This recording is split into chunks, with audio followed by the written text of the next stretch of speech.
Merci Juline. Donc, rebonjour à tous. Donc, je suis Laurence Lacroix-Oriot, chargée d'affaires à Génopole et j'ai pour mission de faciliter les liens entre les grands groupes et les startups.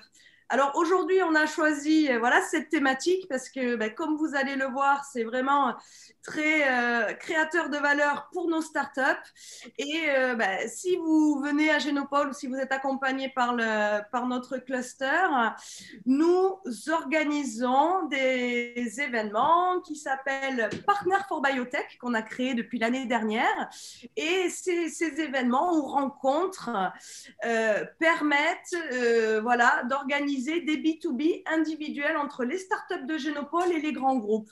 Voilà, on vous aide, vraiment, Génopole fait le travail de qualifier le contact du grand groupe, définir les besoins technologiques du grand groupe et d'organiser les meetings en one-to-one, et on s'occupe également des fois du suivi de la relation. Voilà, je n'en dis pas plus. Le plus important aujourd'hui est qu'on a la chance d'avoir deux témoignages de fondateurs de start-up. Un grand merci à eux. Merci à Marie Cambo, CEO de la compagnie Innovem, qui est passée dans le booster de Génopole. Et un grand merci également à Cyril Potonnier, CEO d'Abolis, société génopolitaine depuis le démarrage. Vraiment un grand merci à vous de venir témoigner aujourd'hui. Alors, pour commencer, je vais vous demander, si ça vous va, Cyril et Marie, de vous présenter votre activité, ce que vous vendez à qui, votre stade de maturité de la start-up et vos liens avec les grands groupes. Je vous laisse la parole, hein, vous êtes là, je vois Cyril, je ne vois pas Marie, mais elle doit être là. Si, je suis là. Allez, qui veut commencer? Cyril, je t'en prie. Ok, bon, Cyril Potonnier, donc CEO d'Abolis. C'est une start-up que j'ai fondée il y a maintenant bientôt 7 ans. Donc, on fait de l'ingénierie métabolique, ça veut dire qu'on développe des micro-organismes modifiés pour la production de produits chimiques. Et on le fait non pas comme certaines startups l'ont fait, par exemple Global Bioenergy, c'est-à-dire choisir une molécule et la développer par nous-mêmes, pour nous-mêmes. Nous, on le fait pour le compte de tiers. Voilà, donc chez des grands clients, plusieurs grands groupes français sont clients d'Abolis. Voilà en quelques mots. Et on est une trentaine de personnes. Et puis, les partenariats grands groupes biotech, je connais puisque je le pratique et je n'en pratique que ça, puisque nous ne sommes pas une société à levée de fonds, nous sommes une société qui fait du chiffre d'affaires. Et donc, tout notre chiffre d'affaires vient de partenariats grands comptes. Parfait, merci Cyril, très clair. Marie, à toi. Bonjour à tous, merci Laurence pour l'invitation. Alors, je suis Marie Cambo et j'ai créé avec Pablo Bartolucci Innovem en octobre 2019, donc on est beaucoup plus jeune qu'Abolis. Et Innovem a pour mission d'améliorer la prise en charge des patients drépanocytaires. Et pour cela, nous développons des outils qui permettent aux cliniciens de surveiller la sévérité de la maladie et de la pronostiquer, ce qui va considérablement améliorer la prise en charge des patients et leur qualité de vie in fine. Alors, pourquoi et comment Innovem a tissé des liens avec des grands groupes? Ça a été assez naturel en fait, tout simplement parce que les industriels qui sont impliqués dans le développement des traitements pour la drépanocytose ont eux aussi, comme les cliniciens, besoin d'outils qui permettent d'évaluer l'efficacité de leur traitement en cours de développement. Et nous avons, comme beaucoup de scientifiques, communiqué dans des grands congrès internationaux. Ces communications ont été vues ou relayées auprès de grands groupes pharmaceutiques. Et donc, ils ont manifesté, on a de la chance, par eux-mêmes, leur intérêt envers les technologies que nous développions. Ça, c'est le premier aspect. Et le second aspect, c'est que par l'entremise de Pablo Bartolucci, donc, qui est cofondateur d'Innovem, qui est un médecin extrêmement renommé dans ce domaine, en fait, on a un réseau assez important auprès des industriels. Donc, ce sont les deux portes d'entrée qui nous ont permis d'avoir accès aux grands groupes et qui ont un besoin fondamental dans ce secteur. Voilà. Merci Marie, très clair. Voilà la façon dont comment tu as initié comment tu as eu tes premiers contacts industriels. Merci, très clair. Alors pour continuer, on avait préparé des questions pour cette table ronde. Alors Cyril, on a eu une discussion très intéressante sur le choix du modèle économique. Tu l'as un peu évoqué dans ta présentation, mais je voudrais que tu en dises un petit peu plus sur ce que tu penses de ce modèle-là et le choix entre la levée de fonds versus les contrats industriels. Oui, alors je me suis fait ma propre expérience au cours de temps de ces sujets-là, parce qu'au début, j'étais un petit peu comme tous les entrepreneurs. Je me disais, il faut lever de l'argent, on va développer notre techno, on va lever de l'argent, on va développer notre techno, on va lever de l'argent, puis on verra les clients plus tard. Mais quelque part, ce modèle de VC, en fait, qu'on appelle le modèle de licorne, c'est-à-dire il y a un certain nombre de gens qui vont parier sur vous, finalement comme on parierait sur une course de chevaux, en se disant, il y en a un qui va gagner et puis je vais remporter ma mise. Et donc, en fait, vous êtes au service, finalement, je me rends compte, parce que j'ai aussi des VC, au bout d'un moment, on commence à être au service d'une vision capitalistique et de revente, et plus du tout au service au service de la mission de l'entreprise qu'on a voulu faire initialement, parce qu'à partir du moment où on a donné du capital de son entreprise à un VC, on n'est plus maître chez soi. Et puis, si les VC décident de vous fermer, ils vous ferment. J'ai vu autour de moi pas mal de boîtes se planter parce que les VC ont décidé que c'était super hype de travailler sur ça, ou qu'ils n'étaient plus d'accord avec le CEO, et à la fin, les boîtes perdent leur âme. Et il y en a quelques-unes qui marchent bien. On pourrait parler de BioNTech ou de Moderna, mais ça fait beaucoup, beaucoup de casse. À l'inverse, j'ai découvert un certain nombre de gens qui réfléchissaient à un autre modèle pour les startups. Et ils ont appelé ce modèle le modèle de la gazelle, par opposition à la licorne, avec l'idée que les licornes, ça n'existait pas, mais les gazelles, oui. Et la gazelle est un petit animal agile et qui s'adapte et qui court très vite et qui s'adapte en permanence à son environnement. Et donc, c'est quoi le modèle de la gazelle? Le modèle de la gazelle, c'est de dire une boîte doit croître avec son chiffre d'affaires. Elle ne doit surtout pas céder de son capital à des VC. Elle doit croître avec son chiffre d'affaires. Elle doit s'adapter en permanence au marché. Elle doit construire des contrats, bâtir des partenariats, faire de plus en plus de chiffre d'affaires et croître avec son marché. Au début, ça me paraissait assez utopiste, surtout sur des sociétés hyper technologiques comme les nôtres. À la limite, faire une boîte de marketing ou faire une boîte de web, pourquoi pas? On a un contrat, on embauche 2 mecs, on a un autre contrat, on embauche 3 mecs. Mais quand je pensais que ce modèle n'était pas du tout possible pour les startups qui nécessitaient des gros investissements technologiques de départ. Et puis, ce dont je me suis rendu compte, et je pense qu'on en reparlera après, c'est que les grands comptes ont changé. Ils ont compris que leur innovation, ils ne pouvaient pas la faire en interne ou tout faire en interne. Donc, s'ils voulaient vraiment s'adapter au monde, il fallait qu'ils s'appuient sur des plus petits. Et que du coup, plutôt que d'acheter des boîtes plusieurs millions, parce que des VC leur ont dit je dois faire mon ROI, donc la boîte, elle vaut 300 millions, puis à la fin, il la dépece et ça ne vaut plus rien. Une fois qu'elle est absorbée par le grand compte, eh bien, ils se sont rendus compte que c'était parfois plus intelligent de faire des partenariats avec des boîtes plus petites, plus jeunes, dont on est peut-être moins sûr du résultat, mais quelque part, pas beaucoup moins que quand on achète un truc, on n'a jamais vu ce qu'il y a dedans. Et donc, du coup, moi, j'ai vu vraiment sur les 7 dernières années la mutation des grands comptes et leur ouverture aux startups comme un vecteur d'innovation. Et pour nous, c'est une bonne opportunité de développer développer de la techno et développer des partenariats stratégiques. Alors attention, il y a des pièges, je ne dis pas que c'est simple, mais finalement, on est beaucoup plus heureux, enfin moi qui ai les deux, qui vis les deux modèles, je suis beaucoup plus heureux comme ça que dans le modèle VC. Alors, Cyril, on va en parler après, mais...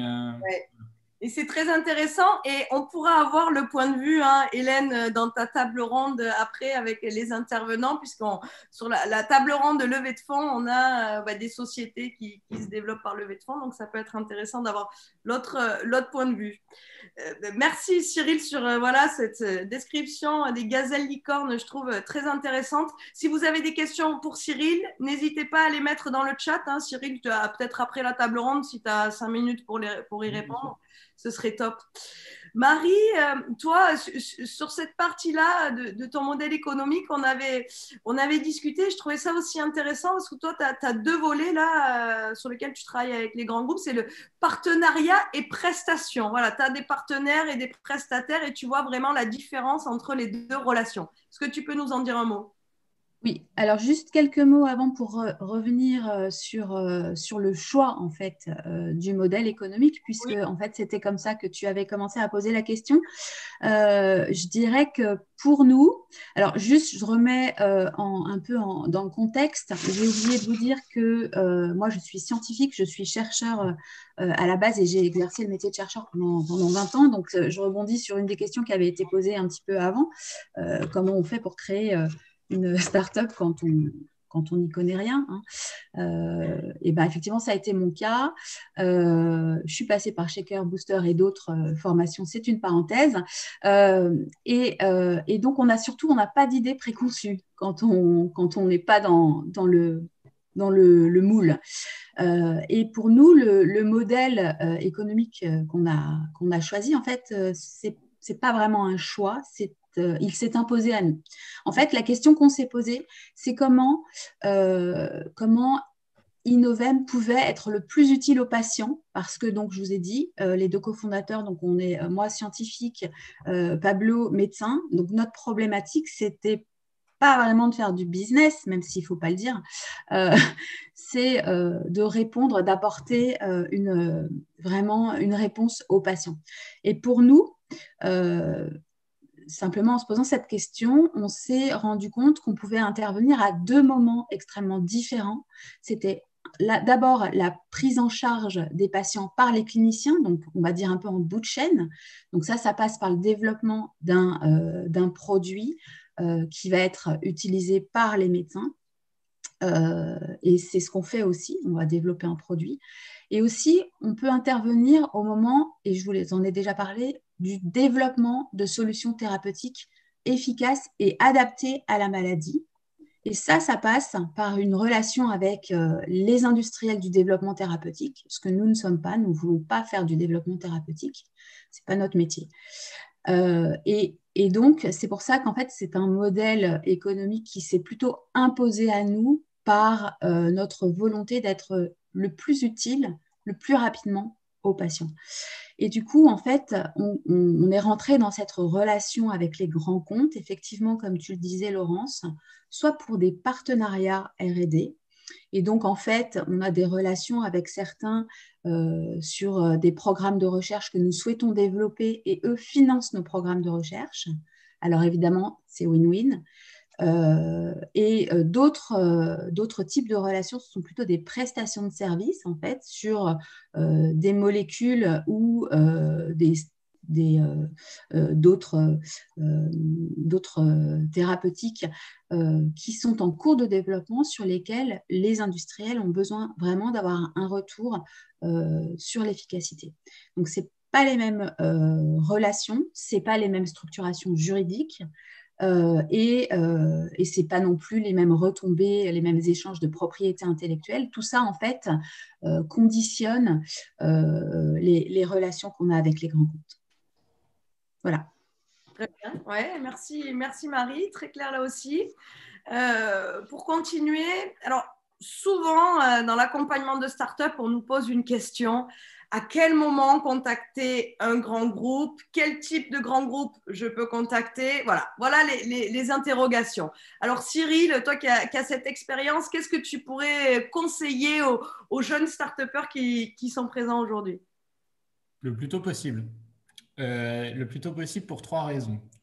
Première raison, c'est que si votre vocation, même si votre but est de développer un produit que vous allez vendre à ces gens-là et pas forcément faire un partenariat avec eux, le fait de les contacter et de passer du temps à comprendre leurs besoins et leurs problématiques fait que vous allez au mieux développer un produit qui va être au plus proche des besoins d'un client. Donc, c'est vrai qu'on a une tendance naturelle à se dire « Ah, ils vont nous piquer nos idées, ils sont 10 fois plus forts, ils ont 1000 fois plus d'argent, ils sont capables de refaire le truc. » Ouais, mais dans la pratique, les gens, ils n'ont pas le temps. Ils ont autre chose à faire. Ils ont d'autres priorités et d'autres stratégies. Donc, Évidemment, s'il s'agit d'aller voir votre concurrent pour lui proposer la techno, ça, c'est pas une bonne idée. Parce que si lui, il est en train de chercher il est en train de chercher ce que vous lui apportez, vous lui donnez la solution, il n'a plus qu'à copier. Ça, évidemment, c'est problématique. Mais tout le temps que vous allez passer avec... donc, si vous ciblez par contre un grand compte où vous vous dites, bah voilà, moi, ma techno, elle est complémentaire, et il faut l'aborder en lui disant, voilà, vous avez telle problématique. Surtout, souvent sur les grands comptes, on a la chance, ceux qui sont cotés, d'avoir les feuilles de route stratégiques ou de trouver assez facilement les feuilles de route et la stratégie du groupe. Donc, il suffit de lire la feuille de route et la stratégie du groupe et puis d'aller contacter un scouter en lui disant, bah voilà, votre stratégie, c'est de faire ça. Moi, je pense que ma brique technologique, elle peut vous apporter ça. Est-ce que vous voulez qu'on en discute? Est-ce qu'on pourrait se rapprocher pour discuter, vérifier que ce que je fais, ça vous irait bien? Et puis, si vous voulez collaborer avec moi. À ce moment-là, c'est comme ça qu'on a une démarche win-win. Il ne s'agit pas de dire bonjour, tu as l'air sympa, je t'ai vu dans un congrès. Non, non, il faut arriver en lui disant, en lui expliquant ce que vous allez lui apporter. Et voilà. Et aujourd'hui, les grands comptes, tous ont développé des modèles de scouting. Ils ont tous un ou plusieurs scouters et ces gens-là sont relativement abordables et relativement faciles à aborder. Et il faut aller les voir le plus tôt possible. Et c'est après eux qui vous serviront de relais pour identifier les bons interlocuteurs dans l'entreprise. Le bon interlocuteur dans l'entreprise, ça aussi, très important. Merci Cyril. Alors, malheureusement, le temps passe mais tellement vite. On n'a plus beaucoup de temps pour cette table ronde. N'hésitez pas, encore une fois, si vous avez des questions à mettre dans le chat. Pour finir, Marie, peut-être, je vais grouper un petit peu les questions qu'on avait préparées. Si tu peux nous faire une réponse groupée. Voilà, des fois, c'est pas évident. Les contacts avec les grands comptes au démarrage, on peut avoir des mauvaises surprises, passer beaucoup de temps, mais en même temps,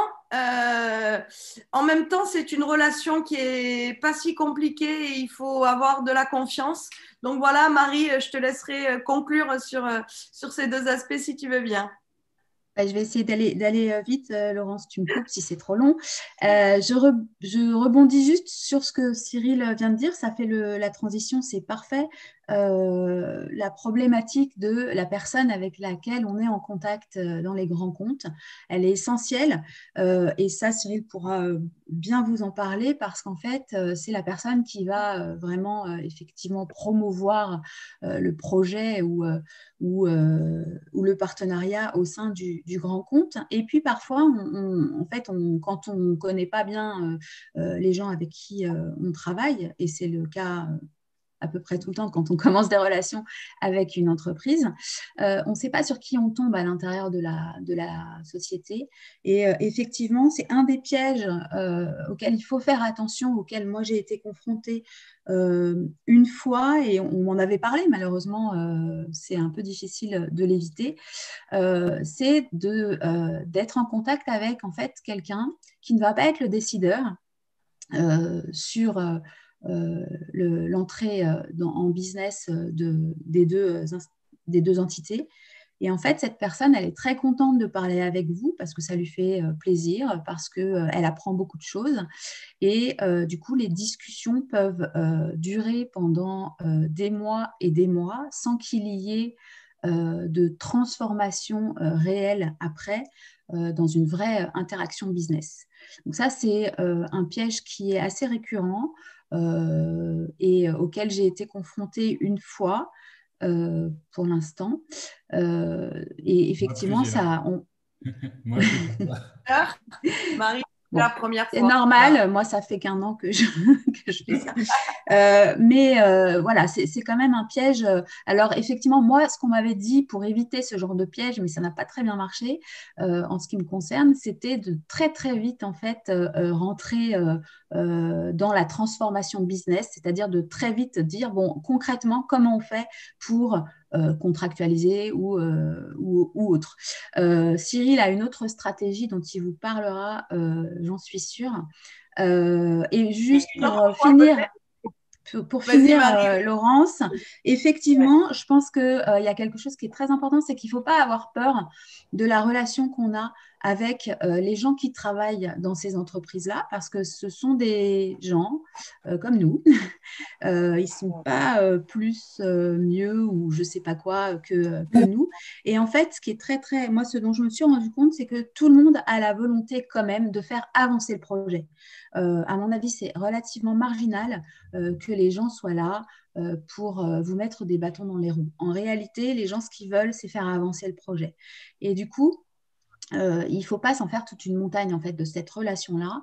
Notamment, les grands comptes peuvent avoir des besoins qui nous paraissent un petit peu difficiles parce que nous, on est une petite entreprise, donc on peut pas, c'est compliqué. Mais en fait, il faut probablement bien écouter leurs besoins, leur demander dans les détails, en fait, quels sont réellement leurs besoins pour comprendre mieux ce qu'ils attendent de vous.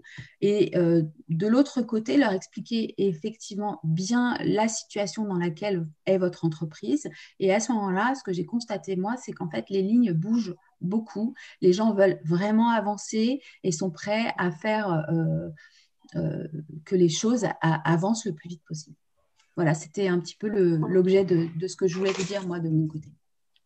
Merci Marie de finir voilà, avec cette note positive. Je trouve que c'est très important voilà, de leur dire, toi, voilà, tu as démarré comme ça dans ta startup et voilà, tu prends les contacts avec les grands groupes et ça se passe bien, c'est bien. Il faut être positif et ça fonctionne comme ça. Merci, un grand merci Cyril et Marie, je suis vraiment je suis ravie que vous ayez pu témoigner, c'est passé tellement vite. Merci à tous, j'espère qu'on pourra faire un autre événement un peu plus en détail sur cette thématique parce qu'il y a tellement à dire et ça peut vraiment aider les futures startups.